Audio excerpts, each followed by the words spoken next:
Hello dear friends, you are most welcome at Karamshila IAS. Dear friends, आज 24 अप्रैल 2020 आज के दिन द हिंदू में कौन कौन सी न्यूज़ है जो हमारे यूपीएससी एंड स्टेट पीसीएस के पॉइंट ऑफ व्यू से इंपॉर्टेंट है, उन सभी का हम डिस्कशन करेंगे। फर्स्ट न्यूज रहेगी central pollution control board NAAQS AQI air quality index, the Hindu के पेज नंबर सेकंड। अगेन जो न्यूज है geographical indications tag, the Hindu के पेज नंबर 5 से topic. Operation twist open market operation, the Hindu के page number यहां पर नहीं लिखा हुआ, आगे हम देखेंगे कि 15 है या 13 page number. Again T targeted long term repo operation, the Hindu के पेज नंबर 15 पे, मीन्स जो प्रीवियस टॉपिक है वो भी पेज नंबर 15 इकोनॉमी का। यहां पर साउथ चाइना सी विवाद, इसको हम देखेंगे, ये पहले आ चुका है 31 अगस्त मीन्स 31 अगस्त 2019 में दैनिक जागरण के पेज नंबर 7 पे टॉपिक आया हुआ था। अगेन ये आज फिर द हिंदू में आया है, तो हम देखेंगे कहां पर आया हुआ है, इसके बारे में अच्छे से डिस्कशन करेंगे। यहां पर हम देखेंगे page number second. Page number second में Delhi pollutions hard during first phase of lockdown, central pollution control board. तो सेंट्रल पोल्यूशन कंट्रोल बोर्ड हमारे लिए इंपॉर्टेंट है। एयर क्वालिटी इंडेक्स क्या होता है ये हम पढ़ेंगे यहां पर, एंड यहां पर है national ambient air quality standard. ये तीनों यूपीएससी के लिए इंपॉर्टेंट है और दो बार यहां दोनों से 2016 एंड 2018 दोनों में क्वेश्चंस आ चुके हैं, इसलिए इंपॉर्टेंट टॉपिक है। अगेन जब हम आगे बढ़ते हैं पेपर में तो कौन सा इंपॉर्टेंट हमारे लिए, यहां पर जीआई टैग हमारे लिए केवल जो इंपॉर्टेंट न्यूज है वो है जीआई टैग, जियोग्राफिकल इंडिकेशन। 2018 में यहां पर भी यूपीएससी से क्वेश्चन पूछा हुआ था डायरेक्ट प्री में, तो जियोग्राफिकल इंडिकेशंस क्या होते हैं इसके बारे में हम डिस्कशन करेंगे। वर्ल्ड द हिंदू के पेज नंबर 14 पर, तो यहां से सिर्फ हमको क्या देखना है, ईरान, यहां पर ईरान और अमेरिका में कुछ प्रॉब्लम्स थे, इसी के कारण पर्सियन गल्फ ऑफ पर्सियन, ये हमको याद रखना है। तो जैसे भी हम देखेंगे तो अगर यहां पर्सियन गल्फ है तो ऊपर ईरान, ये हमको हमेशा याद रखना है कि ईरान, और नीचे कौन कौन से देश है ये सभी हमको याद रखने हैं, लाइक सऊदी अरेबिया यहां पर है, उसके बाद ओमान, यूएई, कतर, बहरीन, ये सभी देश बाउंड्री टच करते हैं। ये सभी देशों के आप नाम याद रखोगे। इराक, तो पर्सियन गल्फ कहां है मैप में, उसका अच्छे से आप डायग्राम बनाकर लोकेट करोगे। सिर्फ हमको पर्सियन गल्फ के बारे में जानना है इस टॉपिक से। 6 नंबर के एडिटोरियल जो है 6 नंबर पर, उनमें कोविड-19 पैराडॉक्स इन साउथ एशिया। राइटर क्या कहना चाह रहा है कि साउथ एशिया में केसेज की संख्या कम क्यों है जबकि वर्ल्ड में और जगह बढ़ गई। तो यहाँ सीधे सीधे से आंसर हम सीख सकते हैं, हमने पहले भी डिस्कशन किया था कि इंडिया में जैसे लॉकडाउन कर दिया, जल्दी चीज़ों को पहचान लिए कम केस होने के बावजूद ही, उसके बाद सिंगापुर है, साउथ कोरिया, ये सभी जगह, साउथ कोरिया हो चाहे जापान हो, इन सब कंट्रीज में काफ़ी मात्रा में लोगों को क्वारंटाइन किया गया, लोगों की सर्चिंग की गई, लोगों को बहुत ज़्यादा स्क्रीनिंग की गई पहले से ही सब लोगों का, उसके बाद जगह जगह कीटनाशक का छिड़काव किया गया। ये सभी बातें जो और दूसरे यूरोपियन देशेज में बहुत धीरे या बहुत लेट हो गई थी, इसीलिए ये इंपॉर्टेंट है। रैपिड फेलियर कोविड-19 एंटीबॉडी टेस्ट किट, ये कंट्रोवर्सी का विषय है तो कोई इंपॉर्टेंट नहीं है हमारे लिए। Fishing in troubled water during a pandemic, कोई ज़्यादा इंपॉर्टेंट नहीं है, बट हाँ सॉरी, यहाँ पर ये हम साउथ चाइना सी से संबंधित पूरा एडिटोरियल इंपॉर्टेंट है, इसके बारे में हम देखेंगे कि क्या इससे संबंधित प्रॉब्लम्स आ रही है, तो इसके बारे में हम एडिटोरियल का डिस्कशन करेंगे। How will India emerge out of the lockdown, इन्होंने अपनी थॉट्स रखी है कि कैसे इंडिया लॉकडाउन से बाहर आएगा। आगे आने वाले टाइम में हम खुद देखेंगे कि गवर्नमेंट क्या क्या प्लान्स करती है इससे बाहर आने के लिए, तो ये सिर्फ व्यूज हैं, हमको इस पर ज्यादा ध्यान नहीं देना है। Repo auctions get poor response, government ने targeted long term repo operation start किए थे एनबीएफसी के लिए, लेकिन पुअर रेस्पॉन्स आया है। तो क्या होता है ये लॉन्ग टर्म टारगेट, अगेन इस पर डिस्कशन करेंगे।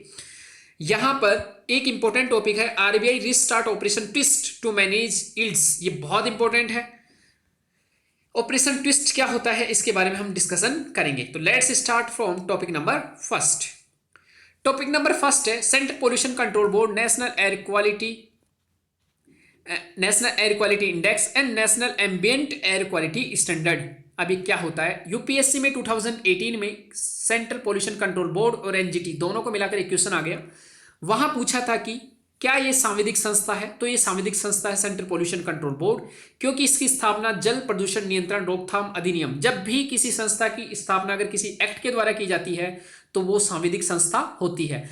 अगर किसी भी संस्था की स्थापना संविधान बनते समय या संविधान में किसी आर्टिकल में उसका जिक्र है या फिर बाद में संविधान संशोधन के द्वारा अगर उसे बनाया जाता है तो ऐसी संस्थाएं संवैधानिक संस्था कहलाती है। जैसे हमारा जो इलेक्शन कमीशन है, कैग है, ये क्या है? संवैधानिक संस्था।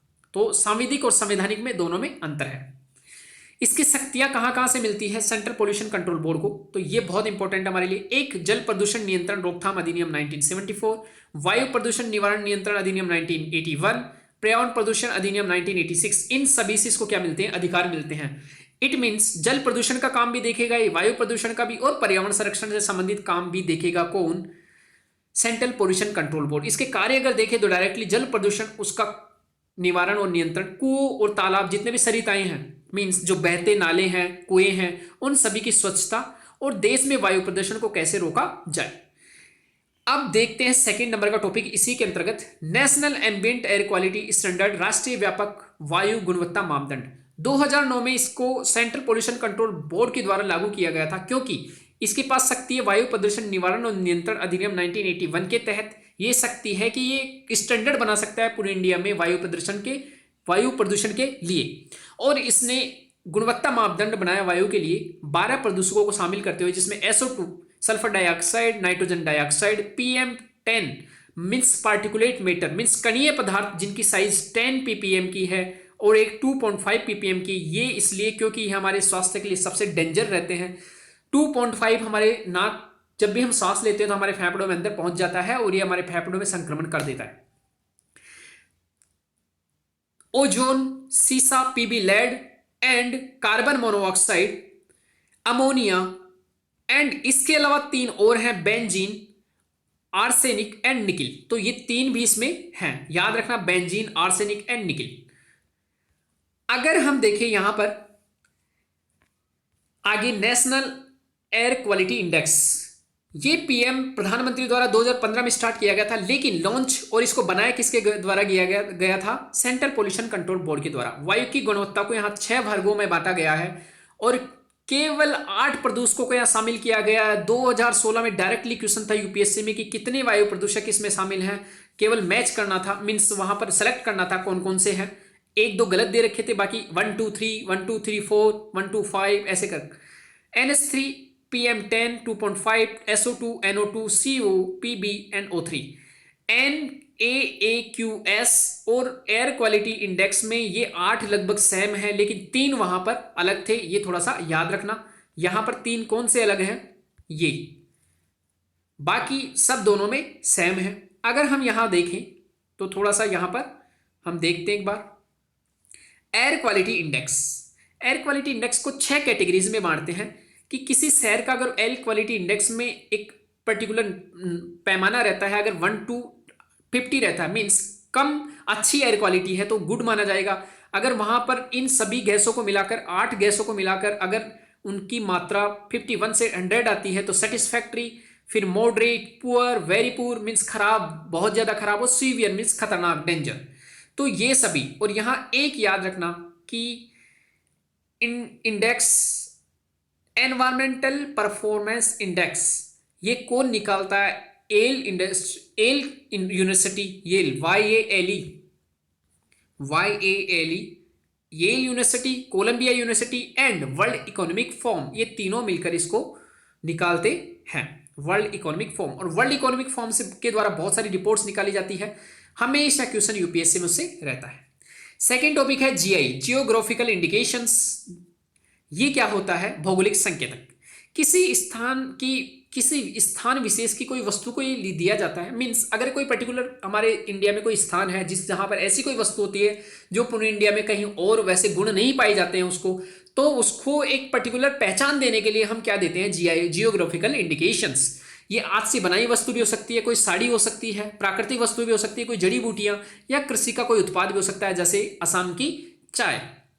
जियोग्राफिकल, और ये लाने के लिए एक एक्ट लाया गया था इंडिया में, geographical indications of goods registration and protection act 1999, और यूपीएससी 2018 में डायरेक्टली क्वेश्चन पूछा गया था कि ये जो एक्ट है वो किसके द्वारा और कौन से रूल्स को फॉलो करने के लिए लाया गया था।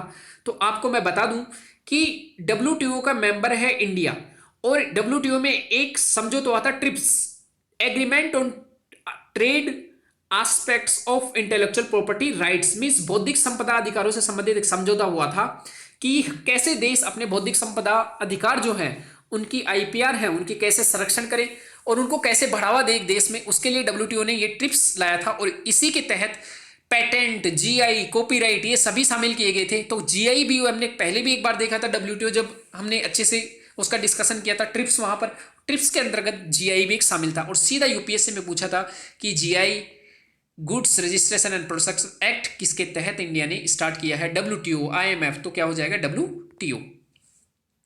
10 साल के लिए दिया जाता है जीआई टैग किसी भी स्थान की वस्तु को, और उसके बाद इसको आगे बढ़ा दिया जाता है, इसका नवीकरण कर किया जा सकता है। अगेन टॉपिक है ऑपरेशन ट्विस्ट। तो ऑपरेशन ट्विस्ट क्या होता है, जब आरबीआई के द्वारा ओपन मार्केट ऑपरेशंस में क्या होता है, ओपन मार्केट ऑपरेशन समझो पहले क्या होता है कि जैसे गवर्नमेंट को अगर पैसा उधार लेना रहता है मार्केट में तो गवर्नमेंट क्या करता है, कुछ गवर्नमेंट सिक्योरिटीज निकालती है आरबीआई के थ्रू, गवर्नमेंट खुद नहीं निकालती, आरबीआई निकालती है। जब गवर्नमेंट को पैसा मार्केट से उधार लेना रहता है तो आरबीआई गवर्नमेंट की ओर से कुछ गवर्नमेंट सिक्योरिटीज निकालती है। अब ये सिक्योरिटीज मीन्स प्रतिभूतियां, ये प्रतिभूति होती क्या है, जब हम बैंक में जाते हैं तो हम कुछ प्रतिभूति रखते हैं, मीन्स हम कागज रख देते हैं हमारे मकान के या फिर हम जमीन के कागजात रख देते हैं। तो प्रतिभूति ऐसी ही कोई चीज जिसके द्वारा हमको लोन मिल जाए। उसी तरह जब गवर्नमेंट को लोन चाहिए लोगों से तो बैंक्स के थ्रू वो क्या करती है, आरबीआई के थ्रू गवर्नमेंट क्या करती है, अपनी नाम से प्रतिभूति निकालती है कि लोगों को ये दे दो हाथ में और उनके पास जो पैसा है वो हमको चाहिए। ये को बोलते हैं क्या, गवर्नमेंट सिक्योरिटीज। और इनकी जो लेन देन होती है आरबीआई देना और अगेन खरीदना लोगों से, तो इसकी जो लेन देन होती है जब बेचना रहता है आरबीआई को गवर्नमेंट सिक्योरिटीज तो लोग पैसा दे देते हैं गवर्नमेंट को, और जब वापस से खरीदती है गवर्नमेंट सिक्योरिटीज को तो लोगों के हाथ में वापस पैसा दे देती है विथ इंटरेस्ट। तो यहां पर जो ये लेन देन होता है इसी को बोलते हैं ओपन मार्केट ऑपरेशन। अगर ओपन मार्केट ऑपरेशन में गवर्नमेंट साथ के साथ दोनों काम करें, मीन्स 10,000 की सिक्योरिटीज बेचना और साथ के साथ 10,000 करोड़ की सिक्योरिटीज को खरीदना, मीन्स यहां पर दो काम एक साथ हो रहे हैं। लंबे समय के परिपक्व होने वाली गवर्नमेंट सिक्योरिटीज को यहां बेचा जाता है, मीन्स ऐसी गवर्नमेंट सिक्योरिटीज जो 10 साल बाद वापस ली जाएगी इनको जल्दी खरीद लेना गवर्नमेंट के द्वारा, मीन्स आरबीआई के द्वारा। और ऐसी गवर्नमेंट सिक्योरिटीज जो 3-4 साल बाद वापस हम लेंगे ऐसी को बेचना। तो ये जो दोनों काम एक साथ हो रहे हैं इनको बोल रहे हैं ऑपरेशन ट्विस्ट। ये ऐसा क्यों कर रही है आरबीआई, आरबीआई ऐसा कर ब्याज दरों को कमी लाना है, क्योंकि जो लंबे समय से परिपक्व होने वाली जो दे चुकी है गवर्नमेंट सिक्योरिटीज उसके कारण क्या है, लोगों ने एक बार जो इन्वेस्ट कर दिया उसके बाद 10 साल तक उनके पैसे फंस गए हैं गवर्नमेंट के पास, तो गवर्नमेंट चाहती है कि उनके हाथ में दोबारा पैसा जाए, तो उनको वापस उनको वापस खरीद कर क्या किया जा रहा है, उनके हाथ में वापस पैसा उनका लौटाया जा रहा है और उनको कम टाइम की सिक्योरिटीज दी जा रही है ताकि कम टाइम में परिपक्व हो जाएगी। इससे क्या होगा, जब ब्याज दरें कम होगी तो निवेश को प्रोत्साहन मिलेगा, जब निवेश होगा तो हमारे उत्पादन होगा क्योंकि हमारी जीडीपी कम हो रही है, रोजगार मिलेगा, लोगों के हाथ में आय होगा, तो आय का उपयोग वो उपभोग के लिए कर सकते हैं, निवेश के लिए कर सकते हैं, बचत के लिए कर सकते हैं। और जब निवेश होगा तो क्या होगा, अगेन जीडीपी बढ़ेगी। तो ये बहुत इंपॉर्टेंट है, एक पूरा चक्र है, इसके लिए ऐसा किया जा रहा है। Long term targeted long term repo operation, इसमें हमने पहले भी देखा था कि बैंक्स को आरबीआई के द्वारा रेपो दरों पर 1 से 3 साल तक के लिए उधार देंगे और बैंक इस पैसे को एनबीएफसी को देगा। एनबीएफसी बैंकों को बॉन्ड, कॉमर्शियल पेपर या नॉन कन्वर्टेबल डिबेंचर ये देगा और क्या देगा, बैंकों से लोन ले लेगा। तो ये लॉन्ग टर्म रेपो ऑपरेशन आप याद रखना। अब यहां पर लास्ट देखते हैं साउथ चाइना सी, इसका क्या मुद्दा है। अगर हम देखें साउथ चाइना सी तो ये हमेशा कॉन्फ्लिक्ट का विषय रहा है। चाइना का कहना है कि जो 9 डैश लाइन है 1 2 3 4 ये जो जितने भी लाइन है पूरी साउथ चाइना सी के चारों तरफ 9 लाइन है, तो ये जो पूरा है उसके ऊपर अधिकार जताता, मीन्स पूरे साउथ चाइना सी के ऊपर 9 डैश लाइन, इसका एक हिस्टोरिकल पूरा बैकग्राउंड बताता है कि जब हम पुराने टाइम में हमारा पूरा ये अधिकार था साउथ चाइना सी में और 9 डैश लाइन, इसीलिए अभी भी ये क्या कहता है चाइना कि 9 डैश लाइन के अनुसार साउथ चाइना सी पर पूरा मेरा अधिकार है, और इसने पारासल द्वीप समूह एंड स्पार्टले द्वीप समूह दोनों पर कब्जा कर लिया है। अगर हम यहां देखें वियतनाम, लाओस, उसके बाद यहां पर फिलीपींस अगर हम यहां देखें तो यहां जो बाउंड्री है ये पूरी इतना सा पार्ट साउथ चाइना सी का किसके अंडर में आता है, चाइना के। और ये जो वियतनाम का एक्सक्लूसिव एरिया है, इकोनॉमिक एक्सक्लूसिव, इसका यहां पर पूरा कब्जा होना चाहिए यहां तक। लेकिन हुआ क्या है कि चाइना अपने जो यूनाइटेड नेशंस का क्लोज ऑन सी जितने भी लॉज हैं उनको मान नहीं रहा है, और पूरे चाइना जो साउथ चाइना सी है उसके ऊपर अधिकार जता रहा है। अगर यहां हम देखें तो चाइना क्लेम लाइन मींस जो रेड लाइन है वो चाइना की क्लेम लाइन है, मींस इतने को अधिकार बताता है, जबकि 200 nautical miles exclusive economic zone होता है किसी कंट्री का, मींस यहां तक अधिकार किसका है, वियतनाम का। जबकि 9 डैश लाइन इसके अंदर से आ रही है तो ये कहीं ना कहीं उल्लंघन होता है। अगर इसका भी देखें तो यहां तक जा रहा है आगे तक फिलीपींस का, तो यहां सब देशों का जो 200 नॉटिकल माइल्स तक इनका खुद का एरिया है जहां पर इस समुद्र में मछली पालन कर सकते हैं, मछली पकड़ सकते हैं। उसके बावजूद चाइना यहां पर नए नए द्वीपों का निर्माण कर रहा है, अपने खुद के इंफ्रा डेवलप कर रहा है, आर्मी बेस बना रहा है। तो ये कहीं ना कहीं कॉन्फ्लिक्ट का विषय है। यहां पर डिस्प्यूटेड एरिया है कौन कौन से, स्पार्टले द्वीप एंड पारासल द्वीप। तो ये थोड़ा सा याद रखना। चाइना द्वारा पूरे साउथ चाइना सी पर अपना अधिकार दावा करना इस क्षेत्र में विवाद की जड़ है, और वियतनाम और फिलीपींस द्वारा इसका विरोध किया जा रहा है। ये टॉपिक 31 अगस्त 2019 में दैनिक जागरण के पेज नंबर 7 पर पहले आ चुका है। तो my dear friends, thank you very much for today's new discussion for the Hindu analysis.